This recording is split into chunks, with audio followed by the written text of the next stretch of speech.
competência 8 é a que fala mais expressamente, ou de maneira mais explícita, sobre a língua.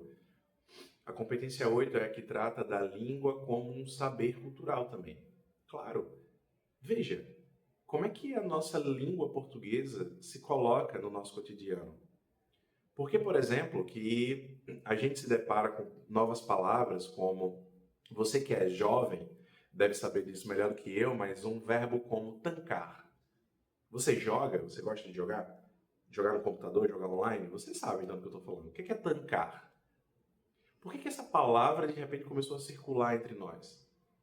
É um novo saber, é um saber cultural que se dá através da língua. Então é um saber linguístico barra cultural. Por que de repente a gente começou a ouvir a palavra dorama? Ih, rapaz, toquei num ponto sensível aqui agora. O que é dorama? É um gênero narrativo.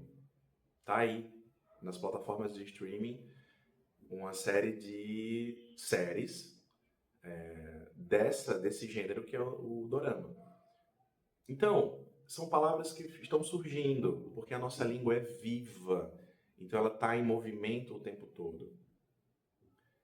A intenção aqui da competência 8 é que você mostre uma série de habilidades. Por exemplo, que você saiba como é que se dá o uso da norma padrão, que você saiba como a língua varia, por isso que a gente fala em variedades linguísticas, que você entenda que existe um tipo de preconceito na nossa sociedade que se chama preconceito linguístico.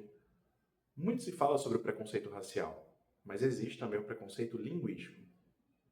Aquelas pessoas, então, que a gente, no nosso senso comum, costuma dizer que falam errado.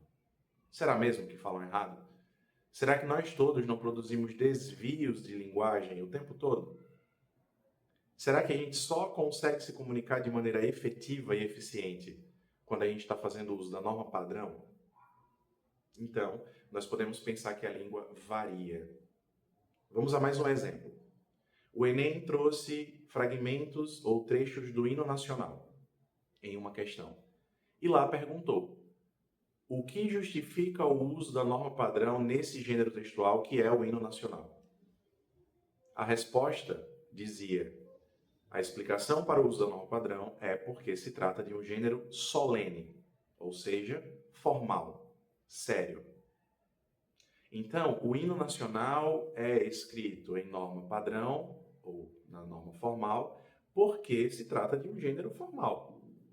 Mas se você pegar a norma padrão e colocar num meme, já não vai funcionar, já não conseguirá comunicar. Então é preciso que haja uma outra linguagem ou uma outra forma de funcionamento da língua nesse gênero textual que é o meme. Fui claro? Pera, eu acho que o professor tem um pouco de vício em explicar. Então deixa eu ser um pouquinho mais didático dizendo. Uma questão do Enem trouxe um cartaz. Um cartaz do filme Que Horas Ela Volta, protagonizado por Regina Casé. Ali no cartaz, se você procurar, você vai achar essa questão. Eu não tenho aqui para te mostrar, mas é de fácil acesso no Google. E se você procurar essa questão que trouxe o cartaz do filme Que Horas Ela Volta, você vai ver que está lá essa frase protagonizando o cartaz. A questão do Enem trouxe, então, esse texto como uma situação-problema, ou seja, um texto motivador, para você ler e dizer o seguinte: qual foi o desvio que ocorreu nesse título em relação à norma padrão escrita? Olha, essa questão não era para ser difícil, tá? Mas ela se tornou difícil porque a gente está muito familiarizado com a expressão que horas. Ei, que horas? Que horas? Inclusive, que horas você está vendo esse vídeo? Que horas você está vendo essa aula? Ou que horas você assistiu? Mas, na verdade, era preciso que ali houvesse uma preposição. E em vez de ser que horas ela volta, nós teríamos a que horas ela volta. Esse foi o gabarito da questão, que muita gente errou. E por que errou? Bem, eu diria que errou porque a gente está muito familiarizado com expressões informais que desviam os usos da norma padrão. E aí, por isso, a gente introjetou, guardou a ideia de que está correto dizer que horas ela volta. Mas seria a que horas ela volta. Pois bem, então você, candidato, meu aluno, precisa entender que a língua tem modalidades e funcionamentos diferentes, que a oralidade, ou seja, a fala, tem formas próprias e singulares de ocorrer, que a linguagem escrita não pode ser comparada à linguagem falada, que a variação da língua é histórica, é social, é regional, ela é situacional. Trata então a competência 8 mesmo. Trata das modalidades da língua, das variações da língua, dos usos da norma padrão, por exemplo.